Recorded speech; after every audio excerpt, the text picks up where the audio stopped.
Welcome on how to present your CMA successfully. This is probably one of the most important steps and something that really needs to have a lot of preparation taken into account. Now, whilst we understand that currently we're working in a market where we refer to it as a buyer's market, the buyers ultimately are determining the prices, but sellers still have or want very unrealistic prices for their properties. But understanding that your seller's motivation is built on emotion, feelings, needs, having to buy something on the other side with an increased property value. They've put their life savings into the home, so they're expecting a very high price. Yet the market is not prepared to pay that high price. Now, my first piece of advice when presenting your CMA is what I call the KISS method. Keep it simple, Simon, or to be gender neutral, keep it simple, Susan, so whichever you would prefer. But simplest is best. And whilst as agents we have access to so much data and information, property reports, suburb reports, facts, figures, when compiling your CMA, use all that information to present an accurate CMA, but do not overload the information to the client. And the reason why I say this is because an overload of information at an appointment where you are busy presenting your CMA gives your seller a great reason to say to you, oh, well, I need to look through all this data and this information. Give me a chance to read through it and I will come back to you and dismiss you. Chances are the agent that goes in and presents a very clearly, precisely and concisely worded CMA is going to secure the mandate there and then, and you would have lost your chance. So my advice is when presenting your CMA is let's just keep it simple, easy to read, more importantly, easy to understand. You can always carry the backup information with you and present it to your seller should they ask. What you're presenting to your seller needs to be eye-catching, it needs to have the relevant information, and it needs to be easily understandable. So let's talk about the first issue that we are going to face when presenting the CMA, and I'm going to refer you to my pyramid drawing here. The dangers of incorrect pricing. What we need to understand, which you need to make sure your seller understands, is that there is only one pool of buyers. That pool of buyers is controlled by all the agents that operate within that area. But understanding that the higher the property is priced, the less the chance there is of attracting that pool of buyers to create interest in that property.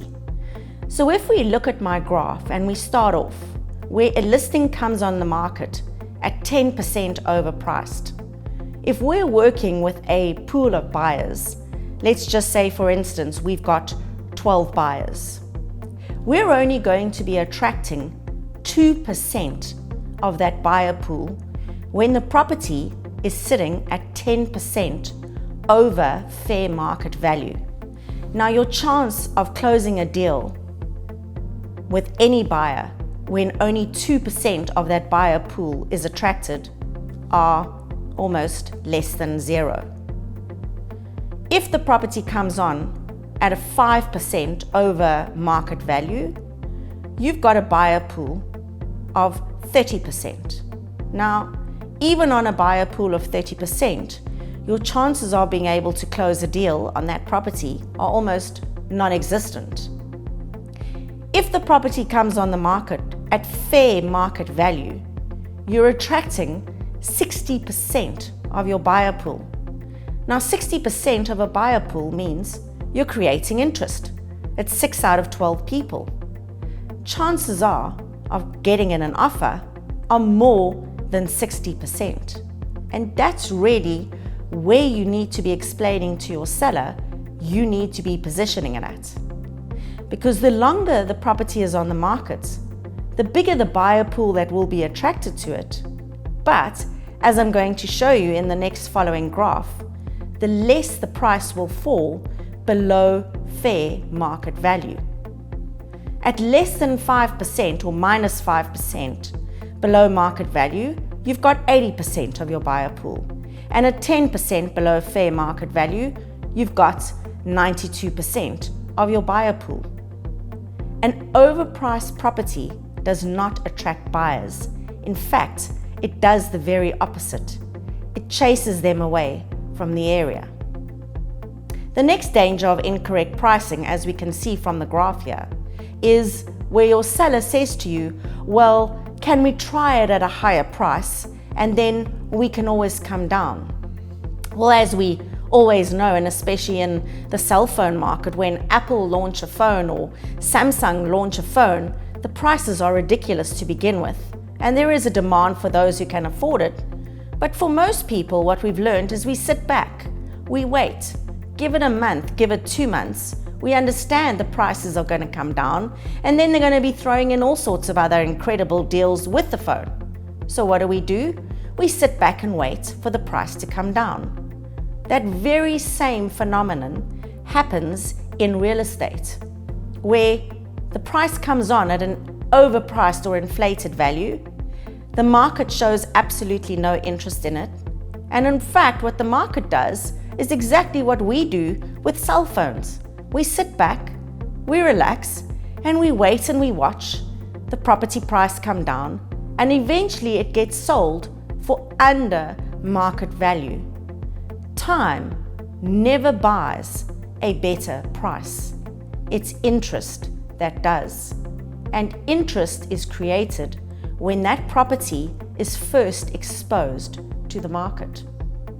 So when your seller says to you, well, can we try it for 2 weeks? Certainly, Mr. Seller, we can try it for 2 weeks. But understanding our activity is highest when that property is first listed, and over time, that interest weans away. In fact, it dwindles to almost nothing. And then we land up again selling it for under market value. There are only 2 things that sell property, and that's time and price. The longer a property is on the market for, the longer it becomes what we call an overexposed property. You have multiple agents marketing it at multiple different prices. And what generally happens is a buyer who's pretty savvy and smart will look for the agent that's advertising that property at the lowest possible price. And that's the agent they're going to choose to deal with, because they know that's the low offer that they're going to put in on that property. So that's what you need to explain and get your seller to understand. But here's what I'm going to say to you. Don't cut yourself up if you don't get it right the first time round. Remembering what I said to you in my second video about our income generating activities. Work with well-motivated sellers. Death, divorce, departure, debt. They all have a timeline, and they need to work on that timeline in terms of when they need that property sold by. So by all means, yes, say to your seller, Mr. Seller, we're happy to try it at your price, but for maximum period of a week, give them feedback, and then get the property price reduced as quickly as what you possibly can. Now, before you go in and present your CMA, a couple of tips of advice just to make your seller feel more comfortable with you when you're doing your presentation. Send them a pre-email, an about you, what I call a letter of introduction, or call it part of a pre-listing pack. Who are you? What are you about? So that your seller kind of feels like they already know you and they kind of relate to you when you're sitting in front of them. Send them relevant information about what's happening in the area. Send them some testimonials from clients, some happy letters, why clients would recommend your services and why they would use you. Send them anything of extra value that you think would assist them in reaching the correct decision in terms of pricing. And more importantly, why should they choose you as the Leapfrog agent? Okay, so let's talk about how we're going to present the CMA. And I'm now going to refer you to my slides to what I believe should be in your comparative market analysis and your evaluation that you are presenting to your seller. We're going to talk about your first page, which is your comparative market analysis with your client's details on that page. A nice picture of the house always goes a long way in personalizing your presentation. It also kind of makes your seller feel comfortable that you've really done your research, you've done your homework, and you've personalized this presentation, and they quite like the photo that you've taken of the house because it's making it look very favorable. Your second page I'm going to break down because it should be in a table format where you very clearly put your different subjects in. So your first table or your first block needs to be the property at hand, your seller's property, the address, the square meterage, bedrooms, bathrooms, and what you believe are going to be the most saleable features of that property, what buyers would be attracted to.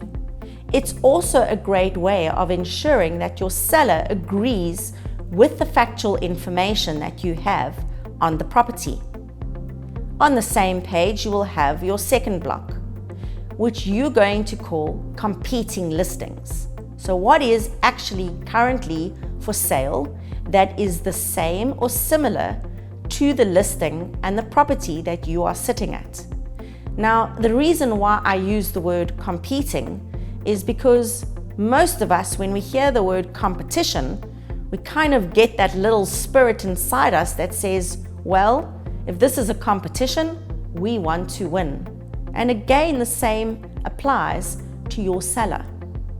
Your seller does not want his property to assist the sale of other listings in the area, which it will do if it is overpriced.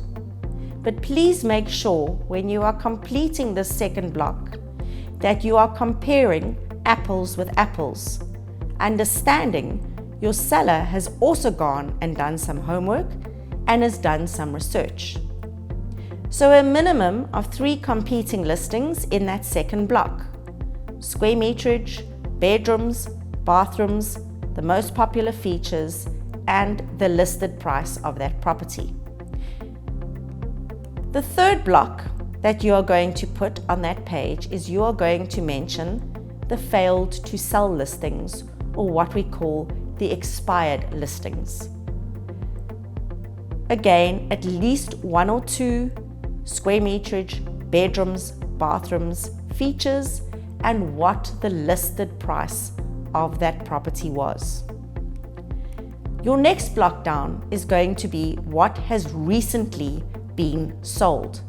Again, similar square meterage, bedrooms, bathrooms, the features, but here we're going to have 2 columns: what the listed price was and what the actual sold price was.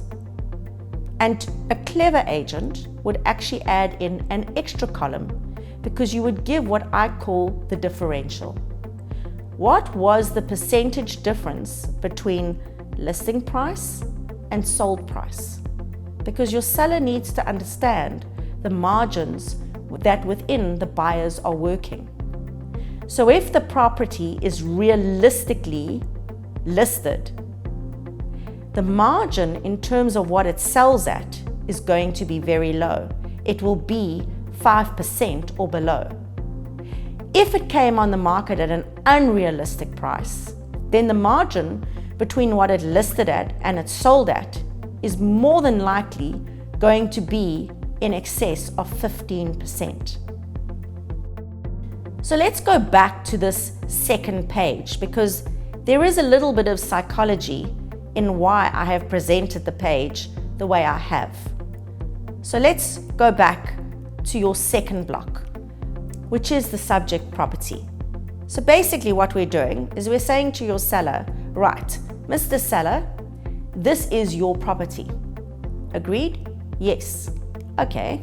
So let's now look at the listings in the area that your property is going to be competing against and the price that those properties have been listed at. So what this already immediately starts making your seller feel is, okay, because believe you me, your seller already has a price in mind that he is wanting for his property. So what it's doing is it's making your seller in his own mind evaluate, if I'm competing against these 3 similar listings to my property, and these are the prices that that they are listed at, is the property that I had in my mind for my property, is it realistic or is it unrealistic? Is it overpriced and therefore it's going to assist these competing listings to sell? Or in terms of my mind, in my price, am I sitting in the ballpark of what the competing listings are sitting at? Chances are your seller is way over these prices. Then the third block down, which is the fail to sell or expired listings. Remembering your seller saw a property come on the market, he saw boards up, he saw activity, and then he saw nothing. His presumption was the property was sold, but he remembered what that property was listed at. And that's the basis for him coming to the price in his mind as to what his own property is worth. So what this does, again, in your seller's mind, without you mentioning any price whatsoever, is it's telling your seller, Mr. Seller, should you be thinking that these figures are in the ballpark of where you would like to list your property? Well, the reality is we're going to be sitting in what we call a failed to sell category. Chances are your seller is sitting in that category. And then we go to the last block down on the page where we talk about what has been sold. Listing price versus sales price.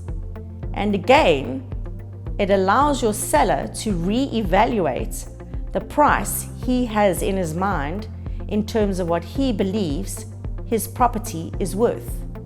And it also gets him to see what the variance was between listing price and selling price.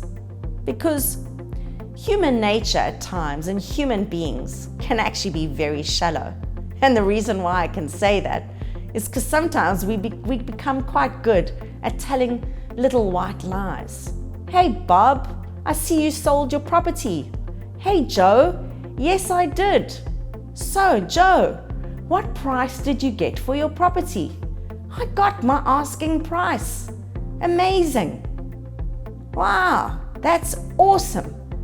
Now, Joe goes back and thinks his property is worth even more than what Bob sold his property at because he believes his property is better, when in actual fact, that is not the reality at all. And that is why this second page is so critically important. Clear, concise information, informing your seller what you are competing against, what is failed to sell, and what has been sold, listing price versus selling price. Then the next graph, which you can look at, which I'm putting in, is what I call the pricing analysis grid. Now, this is an excellent tool to use with your seller when getting your seller to ascertain where exactly he would like to list his price at. So as you can see from the graph, it's colorful, it stands out, it makes a statement. And what we've done is we've taken the information from the second page in the CMA and we've color blocked it. in terms of what is currently on the market, so the competing listings, the minimum to the maximum, what were the expired listings, the differentiation of the two expired listings we did the comparison on, what is sold, we've color blocked that from lowest to highest. And then in the last block there, we've given the price range, where we feel in terms of the black, realistically, this property is going to sell at. So immediately your seller is going to get a feel for whereabout his property should be listed at. But here's where this tool is going to come in very good stead for you. Should your seller still be thinking that his property is in the category of the expired listings, then when he comes up with a price, or he says, well, I feel my property is worth much more, you show the price analysis grid and you say to your seller, so Mr. Seller, if I understand you correctly, you are wanting to price your property in the expired category. Yes, we can try it for a week, but after a week, we're going to sit down, I'm going to give you the feedback, and we're going to re-look at our pricing analysis grid. If your seller says that he is wanting on the high end of the for sale grid, you can say to your seller, okay, so Mr. Seller, if we're looking at our red block at the top and you are wanting at the high end, we are in line with the failed to sell or expired listing category. Is that where you are wanting to price your property? Now, as I said to you, you may not get it right the first time you present this, but the second time you go in to do price counseling, let me tell you now, your seller is going to take a very hard, serious look at this pricing analysis grid and get to decide, because remember, you're working with a motivated seller here. Your seller is going to get to decide he does not want to price his property in a failed to sell category or a high end of a for sale category, because that again is in line with the failed to sell category, and you will quickly get him to a realistic price. So the fourth and last page of the comparative market analysis will be your specific evaluation on this property, where you feel the lowest price would be achieved, the average price that should be achieved, which is where you're expecting the offers to come in, and a high-end price. Whereas if you get that buyer and there's enough demand on the property, you will achieve the high-end price. Again, I'm going to reiterate that when doing your CMA for your seller, simple is better. It's about how you present the facts to your client. Keep it simple, Simon or Susan, whichever you would prefer. If your seller asks you to back up the facts, or where did you obtain your information from, it's very easy then to pull out your reports from your Lightstone or CMA or wherever you're drawing your information from, and to show them how you have arisen at your valuation. But remembering, we are there to merely act in an advisory situation to your clients. At the end of the day, the seller is going to select the price. Your job is to assist your seller in achieving the right price. And remembering, the whole point of doing a great comparative market analysis and presenting a fantastic evaluation is to ensure that you're getting your client to sign a sole mandate with you. Securing that listing, securing that mandate, understanding at that point you've done a lot of hard work and a lot of research in trying to achieve the listing, getting in the stock, because you know if you get in the stock at a good, realistic price, you're going to sell it anyhow. So your last step in presenting your CMA would then be to explain to your seller the difference between a sole mandate versus an open mandate. Leapfrog has the most phenomenal one-page document explaining the pitfalls and the shortfalls of why you should not, or a seller should not be signing an open mandate, and why they should rather be selling or signing a sole mandate. So sit and go through this document with your seller and explain to them you are the agent of choice. You're going to cover all the bases. You're going to cross the T's and dot the I's, and that you are going to make sure that you are going to conclude a successful transaction, and that you will get your seller the highest price the market is prepared to pay. And that is the beauty in presenting your CMA successfully. Become the expert. That extra time and extra effort you're putting into that CMA and making sure that you're well prepared and you've got a great presentation is going to land you up being more successful than any other agent in your area.